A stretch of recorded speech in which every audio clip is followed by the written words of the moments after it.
right there. Like that was an awesome choice.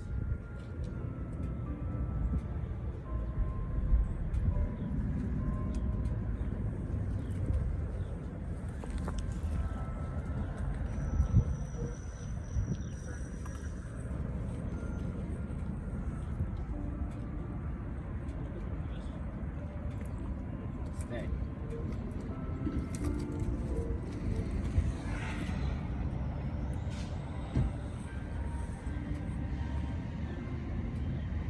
De-escalate before we get out of the car. And if we never de-escalate, we never get out of the car. This is how you get dogs to where they need to be. They're already too far gone. Not too far gone. They're gone, but it's never too late. I'd imagine that they're never the same as they would have been if they never turned into this to begin with.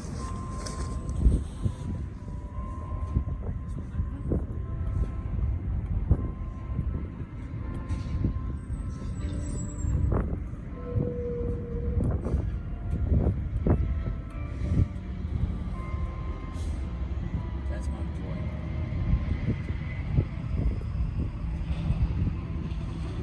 That's good.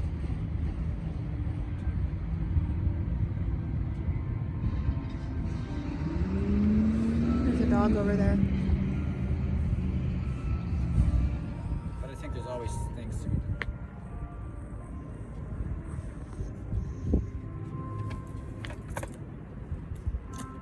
So this is great exercise. It's great exercise. See? A whine, which I haven't heard in days because we're testing it today. We're pushing him a little further. I didn't let him get out because I can tell he was struggling here. He was already struggling. So why would I let him out where it's going to be even worse? And why would I allow him to believe that being in that frame of mind allows you to go and have fun? So it's like what we do today is based off from your behavior. And you're going to realize that when you're good being what I like, and calm, you do more. Here's the dog. Making a good choice on his own.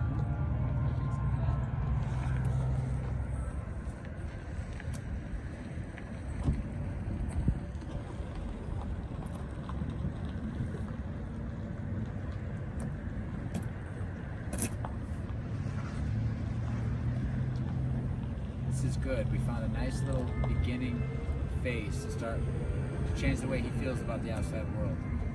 Remember, this is a door. It has to be respected, like we talked about doors. He can't just... The reason why this is working, because he knows if he jumps out of here, he's going to get a big old e-collar correction and then be put back in. So there is no getting out of here until we say. And because he knows that, that's why he's not trying to get out. And that's why I'm able to get the work done. He just sits here and takes the lesson. Okay, so this is rehab, so we take our time, which means kicking back and letting the experience take its toll on him. When he looks like he has overcame most of the anxiety, then we're going to shut the door, get in the car, and go somewhere else and do it again. We're not going to actually let him out because that's part of the anxiety is like, I got to go over there, I got to go over there. It's like, why don't you just learn to sit over there and look out the window? And when you can do that, maybe we'll think about coming out here 5 feet or something, you know? We're not going to reward a dog for a crappy mentality by bringing him all over God's creation. No, you go as far as you can handle. And right here is all you can handle. You can just barely handle it, so we sit there until that becomes easy, and then we get to the next step, okay? That's why rehab takes time, because we can't just get a dog and rush him through the process. It's very organic, and it has its own speed, and it looks like it's somewhere around a month, 3 to 4 weeks, before the dog starts to stabilize. Okay.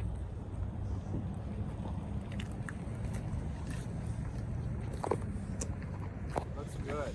Very good experience. This is so important for him because imagine if his first time through this rehab process, going on a walk is like, I'm anxious, I'm out, we're walking, I'm still anxious, like the whole time, but we never get what we want. So Remember, the calm state of mind is home base. That nice calm state, right? So he was in that calm state when we were in the car before we got here, okay? Because we've worked on getting him in there in the down state. Drove the whole time, no whining, nothing. Like, this guy's making the progress every day. Today, he's pushed a little further by opening up the trunk and seeing that there's an outside world that we potentially might go out in. We see him leave the state of mind. I watched him leave it. You watched it. Hopefully, if you rewind the video, you can see him, as soon as this opens, he elevates an energy, and then he himself calms himself, uses the coping skill, but then slowly starts to vibrate, because he's holding himself accountable for being calm, being in a down, not going and reacting to everything. So he's struggling, but using the coping skills. He's watching the doggy. And so that means we're going to let him go through this process here. We don't have any need to do anything until this is easier. See the medicine? You see, he sees the dog and then he corrects himself. I didn't do anything there. Look. That's good. He's holding himself accountable. Now I come in, I punish as soon as he gets lazy on holding himself accountable. Okay? Now this process will happen going home.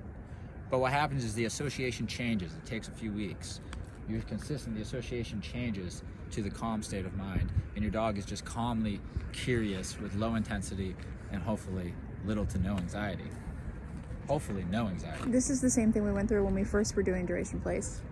Yes, this happened in the living room. Like, so for example, he couldn't lay on the bed without stress, but now he can lay on the bed without stress, and it looks great, and it's like, wow, that's so improved. It feels healthy. The dog looks much better. And then we move it to this, right? And now we see the same, pretty much the same exact response that he struggled with for probably about 3, 4, 5, I don't know how many play sessions that he had before he overcame it, but he overcame it eventually. And now that tells us he will overcome this too, but it's time. How many of these sessions does he need before we go to the walk? Because we aren't going to the walk until this isn't a problem. What we do now is we actually just let him get over this. We're talking, of course, because if we weren't talking, guys, we'd just be sitting here. And then we close the door and we go somewhere else. And literally we could just park. It's like in the dog's head. We could literally just go to the other side of the parking lot. All right, he thinks we're somewhere. We repeat the process until he gets this process down. And one of the times, then I'm going to invite him out, and we're gonna go for a little while. And then as his stress goes and gets up, if it gets really bad, it's just go right back in there then and relax. So I always have this at my disposal to change the way he thinks about the world. Eventually, I don't need to do that anymore. Eventually, the dog understands that it's because they're going crazy, so I better just not go crazy, because if I stay calm, we get to do more. We make it on full walks, full outings, without having to go through this process. But going home, this is a great way to start. You don't actually have to go anywhere. And the dog is actually not, I would say that he would prefer to do this than to be at place, at home in the living room. Even though he's stressed right now, there's moments he's getting those nice sniffs and enjoying himself as well. And I watch the stress for him. If I know him, I would say 2 days of this maybe for us here, maybe 3 of this type of stuff to really help him get over it. Look, he's already, how long has it been? Probably like 10 minutes, a little bit more? A little more. That's what you're looking at. It might take you 20 minutes, 30 minutes, because the association, whatever past associations you have, we don't have any. This is our first. So we're not dealing with his association to us being bad on top of that. So when you go home, that'll all be taken care of in your living room and on your rules around the house and on your little walk around the block before you even get to this stage. Okay? Some correction on the e-collar there.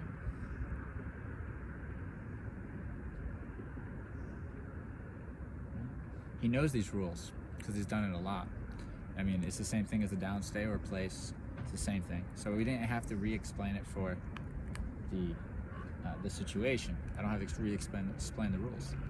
He sees it as place. It's great, But the distractions that I'm providing are a little bit intense for him, and there's nothing going on. Literally, there was like a dog walking 50 to 60 feet away from us, if not more. And that was like maybe even 100 feet away, and that was enough to like get them going, and there's like some cars over there. But other than that, and you can hear the traffic, but it's very sterile right now, and it's it's just new. I know. We're teaching him what to do when you start to feel that way, because we don't like it when you do that, because it's unhealthy for you, and it's unhealthy for me, because I'm a sensitive guy when it comes to the energy I'm around. If you're like that, then I feel that, and I don't want to feel that. And neither do other dogs. That's why that gets corrected in a pack. Okay? Very nice. We're gonna go somewhere else now.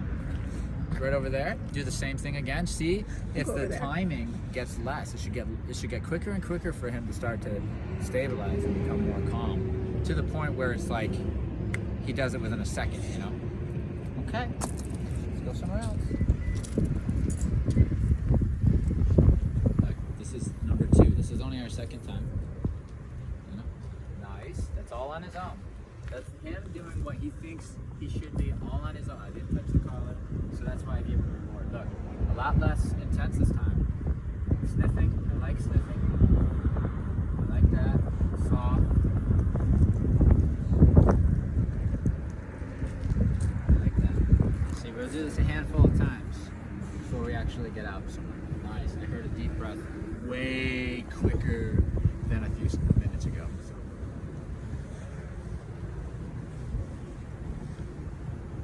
Yeah, let's put the picnic area right next to the bathrooms. Yeah. I mean, I know what they're thinking. They're like, hey, you eat, you use the bathroom, why not, you know, keep the walk to a minimum. Yeah, it's great. Picnic tables right next to the porta potties. Oh, we are in the country.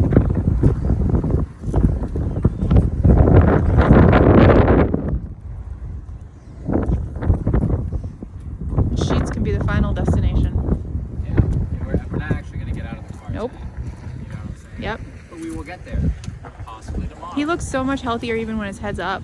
Yeah, that's the thing. You know, I'm not compressing. I'm not keeping. He's him in curious. A double down. The double down is used when needed. Yeah. You know, when needed. Look how curious he is. He's so chill.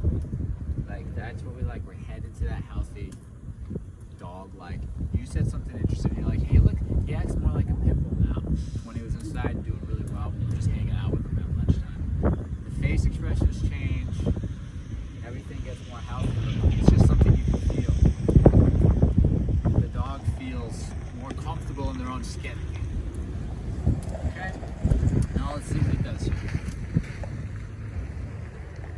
So, you know, we start someplace that's a little less distracting than what we have available. We're trying to go with a mild difficulty, and once it becomes easy for him, we up the difficulty, meaning we go to a place with more going on. You know? More stuff that he struggles with, which is probably just animals, people, and machinery. It's just the typical stuff for every dog. Nice. I like that. That's just wonderful, you know. And this is on his own. This is the beauty. Is I haven't touched the collar, so that's what I am looking for. He's holding himself accountable to make the best choices he can possibly make based off from what I've told him in the past. That means I don't have to hound him. That means I can just say, hey, you're not doing what I told you to do last time. That's a different conversation than being like, do this exactly, do this exactly, do this exactly. Every time telling him to do it before he gets a chance to think about doing it himself. And this is how we transition a dog to a point where they're able to get off the training wheels a little bit. Start to have better judgment, start to mature. And then they feel better. They feel more confident, right? But you gotta go through all of this to get there. That's great. So we're putting all these life experiences, well, we're training a dog and then we're putting all these life experiences like back to back in 3 weeks, you know? It's like, it's kind of incredible. Boy, you see how he feels satisfied with it. He says, I got the experience. I feel pretty less curious about it. I got the sense. I understand where we are.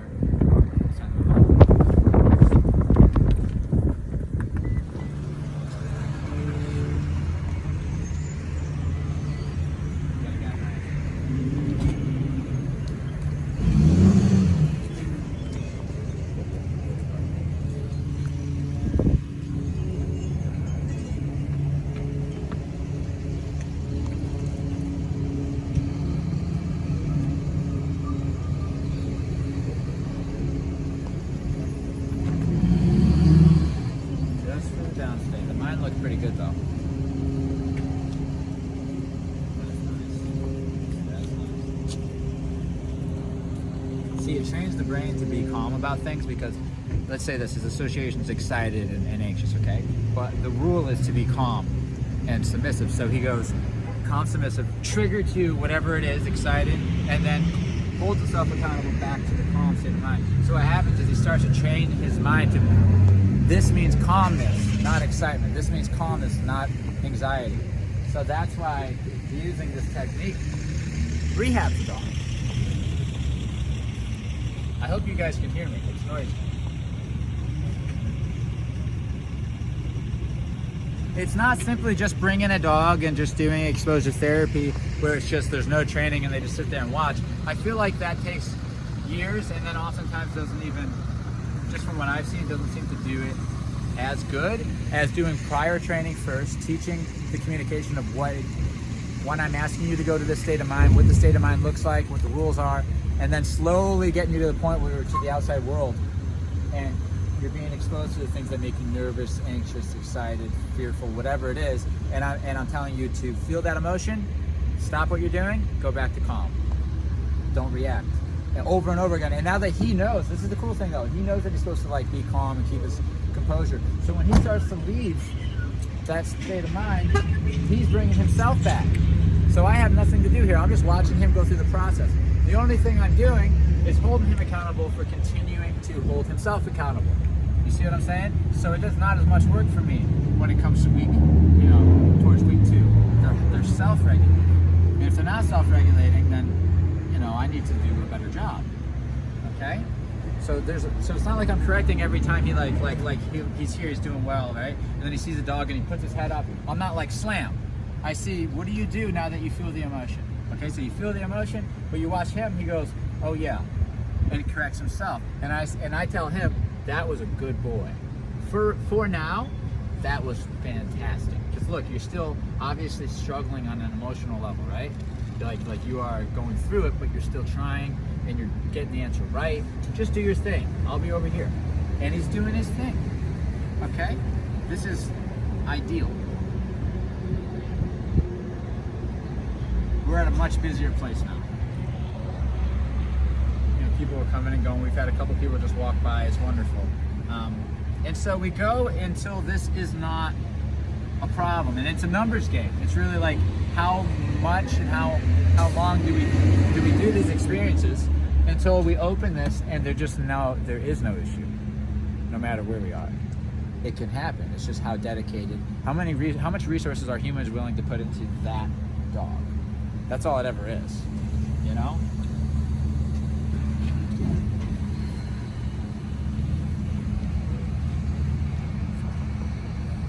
Watch this.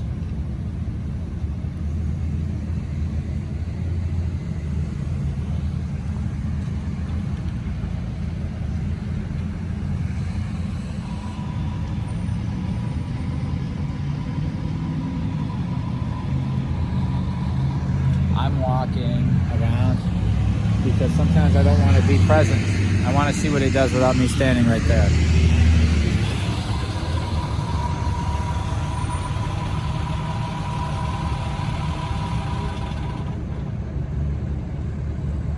Learning about the world.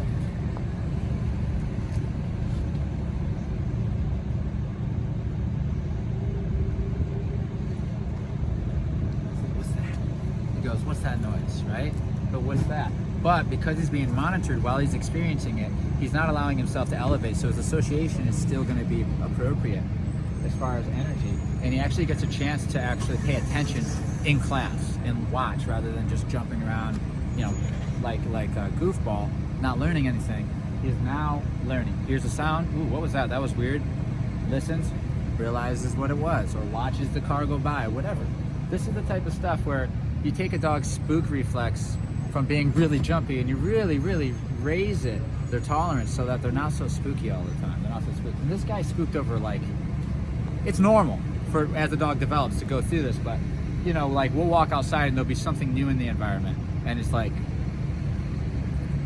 that's not uncommon for puppies, but it shouldn't be happening for domesticated adult dogs.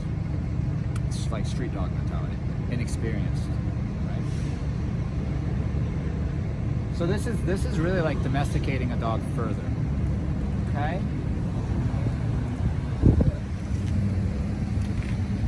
I love it. That's my boy. I'm proud. Yes, I'm proud.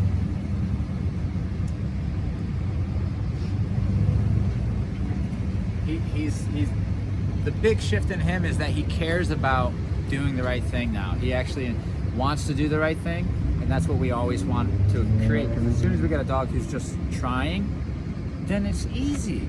It's like, okay, you keep trying. A week later, it's gonna be done. You know.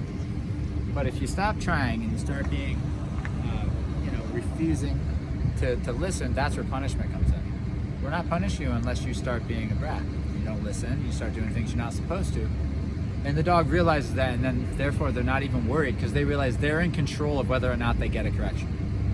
Okay, as soon as they get that, there's no anxiety about it. Okay, if he wants a correction, all he's got to do is break one of the rules that he knows, and he also knows how to avoid them. So he's really the one who's in control.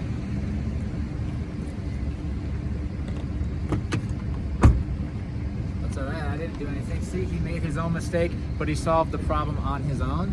That is what we like. It's like when your toddler finally starts to feed itself and wipe its own butt. I can't wait. Okay, door again, obviously the trigger. That just shows you, like, the proof's in the pudding. This is how dogs operate. They're not complex. The noise of this triggered him to stand up. That's how they work. Okay, so we do that again. They are simple creatures. Whatever that means to him is associated with anxiety. And I'm not telling you that, he's telling me that, and I'm translating it for you. Right? This comes from, you wanna know what's funny about this is everyone thinks this is like maybe the dog was beat. No, a party was thrown about getting in the car and getting out of the car, that's all.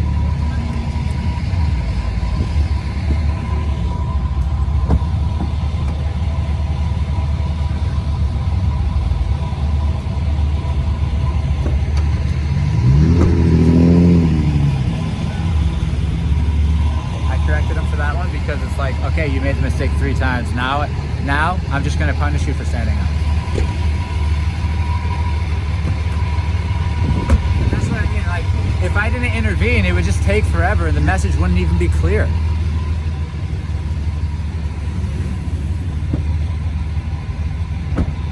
That was on his own. That's good. So I found a trigger accidentally, and then I went and just kept doing the trigger until I changed the association. So I started saying, this is what I want you to do in the future. And then I'll just test it maybe, later on to make sure it's starting to stick. And I'll do that with everything we run into in our day that I think produces an unwanted state of mind. And yeah, it is a lot of work. If it sounds like a lot of work, that's because it is a lot of work.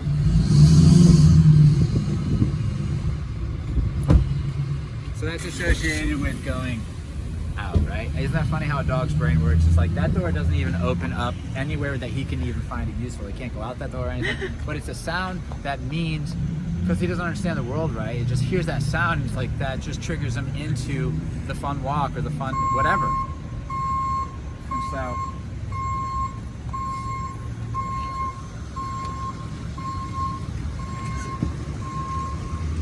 we repeat it until it's no longer an issue in our daily lives. It's just one more thing we don't have to worry about.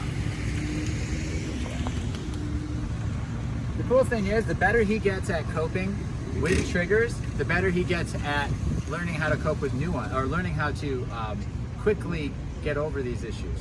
He gets skilled with overcoming these emotional issues or these energy issues where he triggers. He becomes quicker at it, recovers quicker, and it becomes no big deal. Right? He's got some experience now. He's not an expert at it by any means, but a month from now he might be. Okay? I think, dare I say, that's good. So what do we call a dog where something happens in the environment and there's no thought, they just react to it? Reactive. That's a reactive dog. So what I just was dealing with there is the same thing as barking at dogs, pulling towards other things they see, going after the squirrel. The same thing. Brain sees something, hears something, smells something, and reacts without thinking. And I disagree with that every day, every moment of the dogs while they're here. And it starts to, you get a dog who's now not reacting, they're following. They stop and they say, how do you think I should behave? And that's what you want. That's called domestication, right? That's what we want our dogs to be able to live in our living rooms, take a walk with us, and go to sleep at night without causing chaos. All right. Good boy.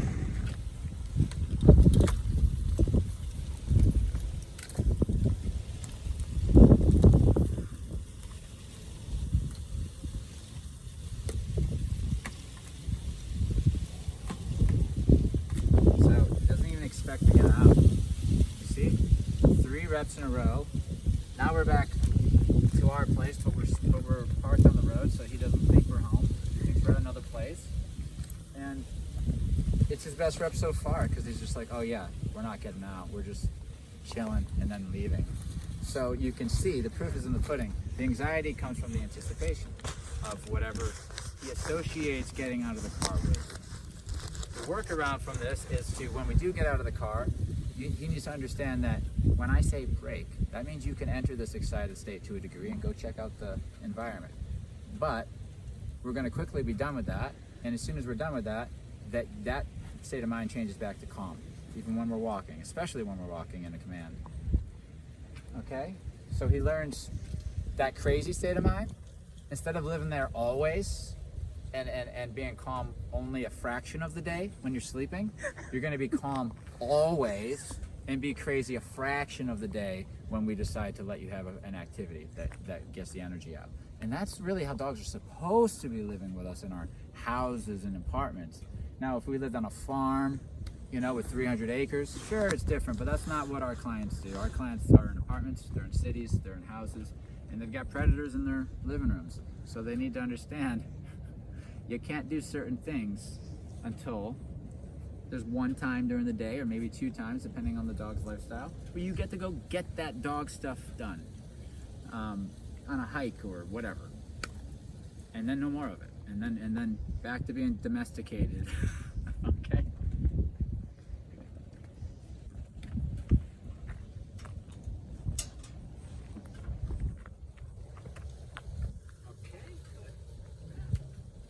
There's some dogs out there that are super domesticated, right? Like they know how to live with humans. They're clean, they're proper.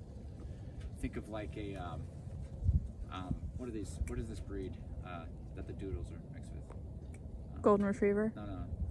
Poodle? Poodle. Like a prissy poodle in the 1800s, just sitting there with its bow tie, just super proper. This guy comes in there and they think he's raising a barn just because of his manners. You know, just like humping things and like it's like not well. Yeah, I'll let you have that part of yourself still, but not in the living room. You know, not in the bedroom. Okay. It's true though, because some of these dogs come in here and they're really prissy, and they're like the opposite of him, and they need to let the hair down and go like sniff a tree or something. And then you got these other ones that are so primitive that it's just like it's almost disgusting. It's like their behaviors, and so it's like everybody meets in the middle to this happy medium. Okay, we're giving him manners, cleaning him up. Break. Good. I like this. I like that. That's nice. I like it all. Very good.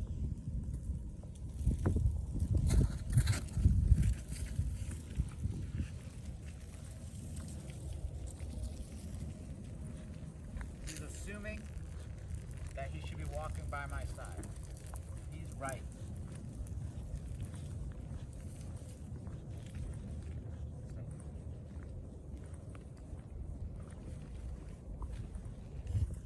Remember the other day when he wasn't paying attention when we were trying to do him with the car? Like he's come so far in such a short period of time. Break.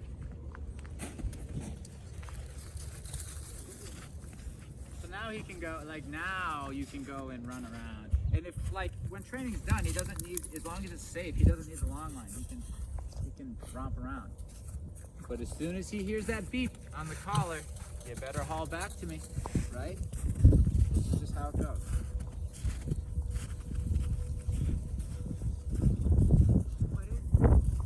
He's always more confident when there's dogs around, with the environment.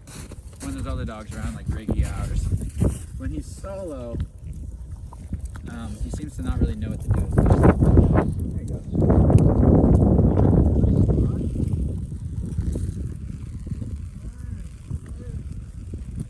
Like, isn't that funny? You gotta teach them. Some of the city dogs are like this too. You gotta teach them how to go sniff and explore.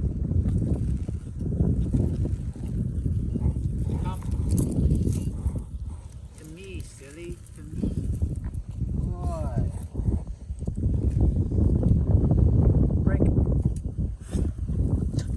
Break. So, I mean, that was just because he was up on the neighbor's mailbox. Practical. Again, see that right there? You can't go in there until he's offered. See, that's the thing. That's what we've dealt with the other day, the anxiety of going into the car at the presence of the car. Now that we said you're not allowed to go into the car or worry about the car unless I said, hey, get in the car. And so he just went like this, thought about going in, and then turned himself around, and now look at him, he's not even thinking about it. That's why these rules exist. That's the why behind we make them sit before they get in the car and all this stuff. That's why people have found out that works, because it keeps the dog from being anxious if they do it right. Okay? Knox. So that's how we use the name. That means I'm about to tell you to do something. Face. Good boy. Now I'm just going to not give him a command and see what he does. Because he's at the point. Now we should know that I'm going to get out. Look at him. Look at him. Good boy. That's how you get them the training wheels, okay? You gotta let them see what they do on their own. If he didn't lay down, then I would have clicked on the collar, low, low, low, like a 5. And then if he laid down, we're good. If he didn't know what to do with that tap, then I have more training to do. Right?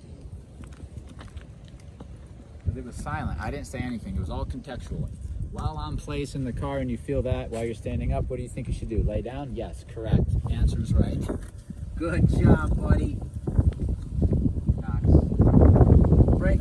That's my boy. Really figuring it out. That's a good boy. All right, let's go get him. Come on, handsome.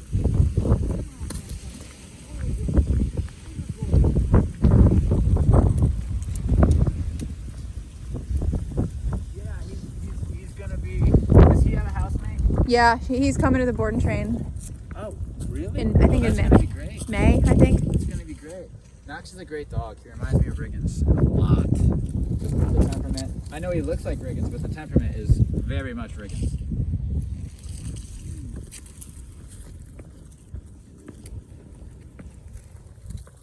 He really wants to be a right-hand man. Like, he wants to develop into that. And if he was my guy, maybe one day he would be. But he's not there yet.